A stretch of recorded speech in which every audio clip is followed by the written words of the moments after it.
Eu me lembro de um homem chamado Alan Brown. Ele já não está conosco, mas um irlandês que geralmente, inclusive, reclamava quando confundiu ele com o inglês. O Alan Brown, um meio que brasileiro já no nosso meio, por muitos anos que viveu, flamenguista de coração. Interessante que nas reuniões da Convenção Batista Brasileira, muitas vezes os pastores iam de terno e gravata, aquela coisa toda, né? E o pastor Davi, como carinhosamente a gente chamava, ele ia de camisa do Flamengo, de calça jeans e tênis, né? E quando o pessoal assim criticava, coisa e tal, ele falava assim: olha, eu quero ser mais brasileiro do que vocês. Eita, fala Jeová, né? Com a camisa do Flamengo, né? Eu acho que hoje ele não escolheria mais essa camisa, mas revelações à parte, o fato é que esse homem, em um treinamento para missionários no ano de 1987, me lembro bem, no Campo Goiano, tinha mais ou menos uns 120 missionários em treinamento. Eu era um desses, novinho no ministério, na obra missionária. Ele falou uma frase, irmãos, que eu não esqueci. Estava ele lá de uniforme, vestido de gala, né? No meio dos missionários, com tal, de preto e vermelho. Ele falou o seguinte: olha, meus queridos, quando vocês juntam as malas de vocês e vão para o campo, vocês podem esquecer tudo, menos duas coisas. E ele disse, duas convicções. A primeira delas, a convicção da conversão de vocês. Em segundo lugar, vocês podem esquecer de tudo, mas não esqueçam disso. A segunda, a convicção de conversão e a convicção de chamado de vocês. Porque no campo missionário, vocês vão encontrar de tudo e vão perder provavelmente tudo, até a fé vocês correrão o risco de perder. E poderá sobreviver, porque depois Deus restaurará, Deus operará. Mas, meus irmãos, se vocês perderem a convicção de conversão, de que vocês foram salvos por Jesus e que uma obra maravilhosa Deus começou na vida de vocês e terminará, vocês não conseguirão ficar mais meia hora, um dia inteiro no campo missionário. Como também isso acontecerá se vocês perderem a plena convicção que aonde vocês estão porque vocês foram chamados por Deus.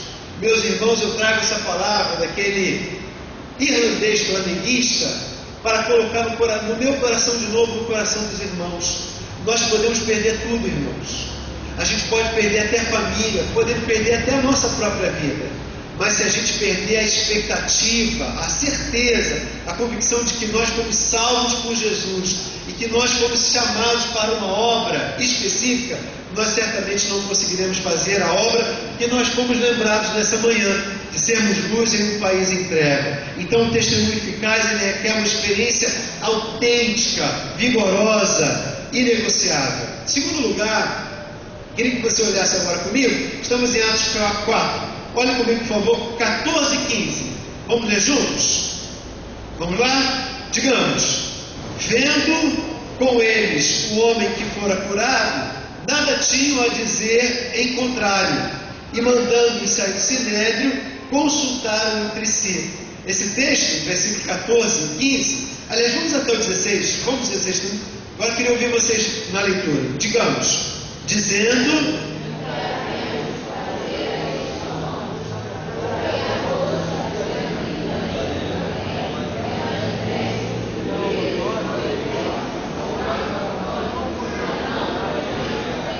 Muito bem, então o testemunho eficaz, irmão, ele também exige certezas incontestáveis. Eles estão olhando, eles querem acabar com a vida de João, acabar com a vida de Pedro, mas o povo está em alvoroço, porque aquele homem que estava por 40 anos, sem condições de andar, entrevado em uma maca, eles agora são eles próprios, Sinédrio, que veem que realmente é incontestável a cura que acontecera na vida daquele homem. Ele era por 40 anos paraplégico, um homem caído na maca, agora está diante deles, do povo, em pé. Eles dizem aqui, realmente é inegável o sinal que Deus fez através de João e Pedro e João. Por isso, irmãos, nós podemos afirmar nessa manhã que o testemunho eficaz, ele se baseia em fatos inegáveis, em fatos que não se podem refutar. O nosso famoso Martinho Lutero tem uma frase que serve bem para esse momento. Ele diz: sem certezas não há fé cristã. Vou repetir: sem certezas não há fé cristã.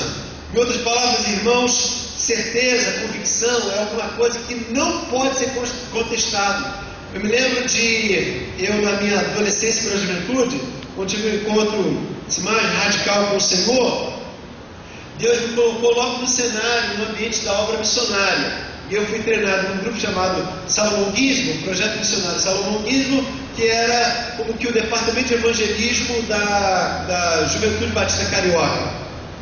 Mas muito ligado nas igrejas aqui da associação, na Associação Diamante especificamente, eu, com aquela chama, aquele fervor, desejei começar o mesmo trabalho aqui na Associação Diamante. Começou então, naquele ano de 81, o projeto missionário que a gente chamou de Operação Redenção.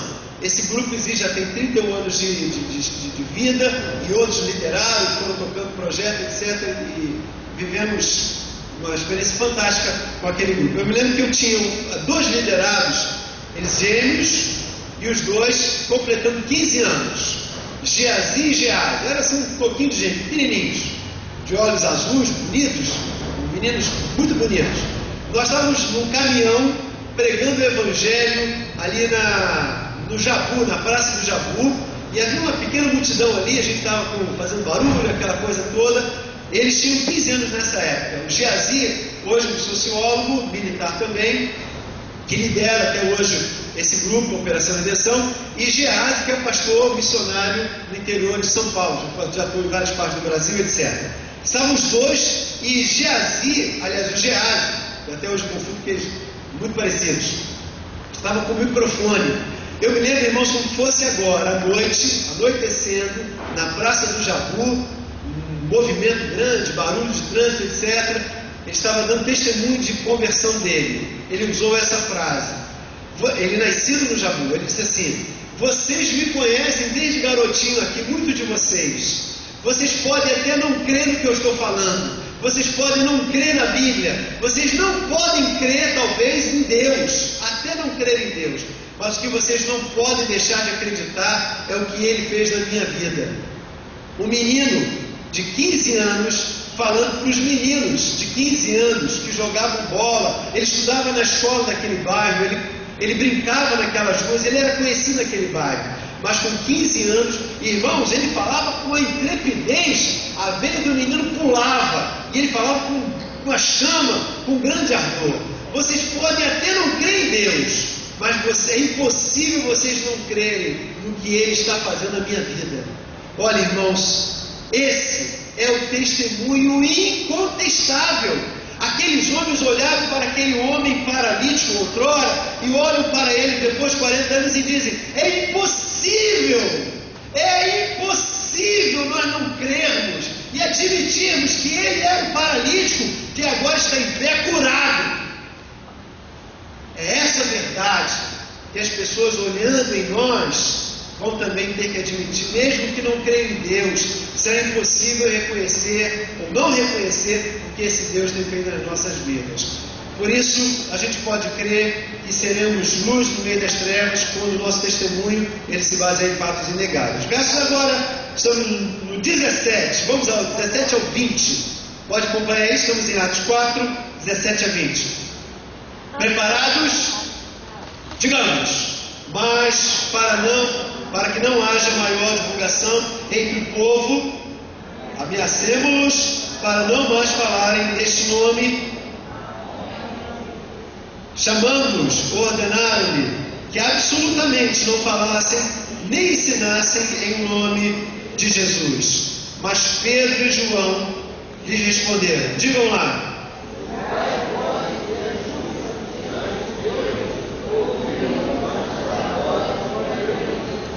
Pois nós não podemos deixar de falar das coisas que vimos e ouvimos. Por isso, irmãos, o testemunho eficaz, ele também é dado em qualquer circunstância. Estavam proibidos. E olha, irmãos, eles corriam o risco de voltar à prisão, um risco de vida. Mas eles estavam determinados a não obedecer os homens e serem insubmissos e pregarem o Evangelho em qualquer circunstância. No nosso cotidiano, nós vamos ter várias circunstâncias que aparentemente ou politicamente será incorreto falar. palavra está dizendo que eu devo falar e não me calar. Fala e não te cales, pois tem muito povo nessa cidade. Serão oportunidades que talvez passando elas não voltarão mais. Um dos grandes homens do período da Reforma Protestante, lá na Idade Medieval, John Knox, ele cunhou essa frase, aliás, foi dita a respeito dele. Ele temia tanto a Deus que nunca teve medo de enfrentar os homens. Por conta disso, esse homem foi martirizado por causa do Evangelho. Eu não sei se nós estivéssemos vivendo agora a experiência de Miguel Zuger, lá na Palestina, se nós pregaríamos o Evangelho. Dá uma olhadinha no seu boletim. Nós temos no boletim, assim, para a gente louvar, glorificar, exaltar o nome de Jesus na pastoral, a informação que o pastor Yosef Nadarkhani, ele foi solto da prisão. Está a história dele aí, a sinopse do que aconteceu. Depois de 3 anos de preso, ele foi liberto, porque no Irã ele seria enforcado por ter pregado o Evangelho e não negado a fé islâmica, não voltar à fé islâmica. Também a menina Rishma, parece que tem um som de BDR, né? No final, no Paquistão, foi liberta por ter também sido acusada de pregar o Evangelho. A gente, no lugar dessas pessoas, irmãos, teríamos a intrepidez de Pedro e João também? Eu queria que você respondesse isso pensando lá na sua casa, na sua vizinhança, lá no seu trabalho, no seu cotidiano, no meio dos amigos, naquela situação em que nós somos assim, dos mais populares provavelmente, em que muitas circunstâncias não são as mais indicadas para a gente pregar, falar e não se calar. Mas esse texto diz que o meu testemunho será luz no meio das trevas, quando eu der em qualquer circunstância razão da minha fé. Em último lugar, verso 21, diz mais uma verdade sobre o meu testemunho. Ele será poderoso, ele será eficaz, quando ele resultar para a glória de Deus. Verso 21 termina dizendo: depois, ameaçando-os ainda mais, os soltaram, não tendo achado como os castigar. Por que razão, irmãos? Vamos ler juntos? Por causa do povo. E aí? Mas ficou muito fraquinho de novo. Porque todos glorificavam a Deus pelo que acontecera. Olha que maravilha, irmãos. O meu testemunho, o seu testemunho vai redundar em que as pessoas que estão em volta de nós façam o quê? Glorifiquem a Deus pelo que Ele fez na nossa vida. Cada um de nós somos aqui, eu não saberia contar, uns 160, talvez 170 pessoas, não sei bem, não saberia contar aqui, mas pelo menos ou menos 150 irmãos. Nós temos, irmãos, 3 meses e 15 dias para virar o ano. 3 meses e 15 dias.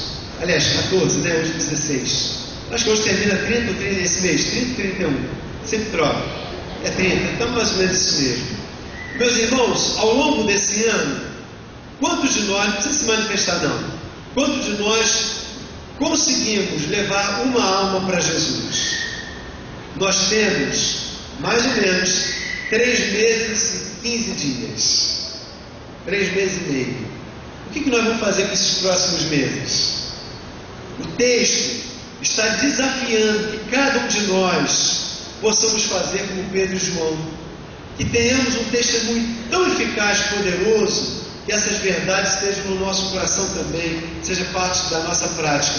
Tenhamos uma experiência autêntica, inegável, sejamos fatos, revelação de fatos inegáveis do que Deus já tem feito na nossa vida, que preguemos em qualquer circunstância e como resultado as pessoas possam glorificar a Deus através da obra que Deus tem feito na nossa vida.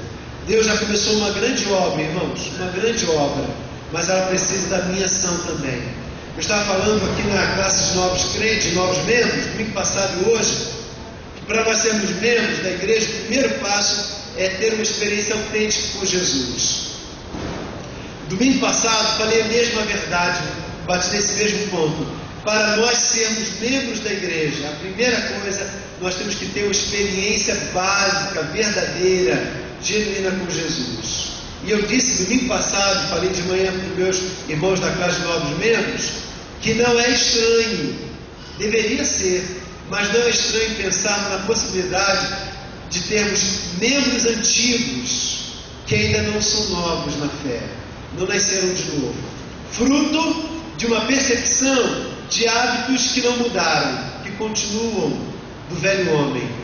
De duas uma, irmãos, ou essa pessoa não se converteu, ou ela teve uma conversão ainda pueril e permite que até hoje o velho homem governe a sua vida. Meus irmãos, nós só seremos testemunhas eficazes quando isso for uma verdade no nosso coração. Uma conversão autêntica, poderosa, que no presente viva os milagres de Deus, as mudanças do seu caráter e a ação do Espírito Santo em volta de você pelo a instrumentalidade da sua vida. Aí sim, nós seremos luz no meio das trevas. E se você quer ser isso, irmão, você ore comigo, feche seus olhos e vamos orar ao Senhor. Ó Deus, nós agradecemos pela sua palavra. Ela nessa manhã, Senhor, é um desafio muito grande para nós, quando nós olhamos Pedro e João, que tiveram também dessa profunda e genuína experiência com o Senhor, e como fruto, Senhor, puderam ser usados de forma maravilhosa para abençoar a vida de quem estava em volta de si. Aquele homem de mais de 40 anos, Senhor, era uma prova viva e incontestável. Senhor, permita que nós sejamos prova viva e incontestável de que nós estivemos com o Senhor e que nós, mesmo não tendo toda a sabedoria do mundo, Senhor, nós somos marcados nitidamente pelo Teu poder. Ó Senhor, ateia o fogo do alto céu em cada um dos nossos corações, a começar do meu, para que, como testemunha de Jesus, as pessoas em volta de mim, em volta de cada um irmão, em volta desta igreja, Senhor, possam ser atraídos por esse Evangelho e darem glórias ao nome daquele que é a essência do Evangelho, ao nome glorioso de Jesus. Nós oramos assim em nome e para a glória de Jesus. Amém, Senhor. Amém. Se você quer ser testemunha de Jesus, fique em pé, irmão. Uma poderosa testemunha de Jesus, fique em pé. Joia. Todos em pé, por favor. Se você quer ser testemunha, né? Traga à memória agora 3 pessoas não crentes do seu convívio. 3 pessoas não crentes. Lembra aí. Traz a memória. Quem já lembrou? Levanta a mão aí. Quem já lembrou? Joia. Você vai formar uma dupla com quem está em volta, perto de você. Você vai orar, pedindo que Deus use sua vida. Vai dizer o nome dessas 3 pessoas. Senhor, abençoa fulano, fulano, Beltrano. Os meus nomes, eu vou dizer: Flávia, Júnior e Renan. São as 3 pessoas que eu quero ganhar, eu preciso ganhar para Jesus. Você vai dizer os seus 3 nomes, vai orar pela sua vida, e a outra pessoa vai fazer assim também. Vamos orar ao Senhor? Pode uma dupla, vamos orar ao Senhor. Henrique, vem cá, Henrique.